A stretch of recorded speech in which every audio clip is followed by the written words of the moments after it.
यामध्ये प्रसाद वराळे यांनी कसबा बावडा येथील ड्रेनेज कामाच्यासाठी शासनाकडून आले 3 कोटी रुपये आलेले होते। त्यामध्ये टोटल या कामाची रनिंग बिलं 5 झाली, 4 बिलं व्यवस्थित दिसतात सध्या तरी, आणि 5वं जे बिल केलेलं आहे 88 लाख रुपयाचं, या बिलामध्ये कुठलंही जाग्यावर काम झालेलं नाही। आणि त्याची मी माहिती मागितली असता त्याची कामाची MB जी महत्त्वाची असते ती MB मागितलेली महानगरपालिके म्हणतात, महानगरपालिकेची MB नाही। मग MB नाही तर ह्यामध्ये त्या लोकांनी फौजदारी गुन्हा का दाखल केला नाही?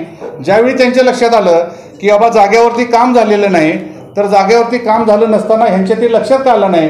त्यांनी तक्रार का केली नाही? त्याच्यावरती फौजदारी काय केलं नाही? त्याच्यावरती वसुली दावा का केलेला नाही? आज तागायत त्याच्यावरती कोणतीही कारवाई केलेली नाही। यामध्ये कोल्हापूर शहरामध्ये आदरणीय ND पाटील साहेबांच्या माध्यमातून IRBच्या वेळी कृती समिती स्थापन झाली। त्या कृती समितीमध्ये काम करणारे मी सामान्य कार्यकर्ता आहे। आता बघितलं की कृती समितीतील ठराविक लोक असल्या कोल्हापूर शहराच्या विकासाच्या कामामध्ये खोडा घालण्याचं काम करतात आणि अशी चुकीची पत्र देतात।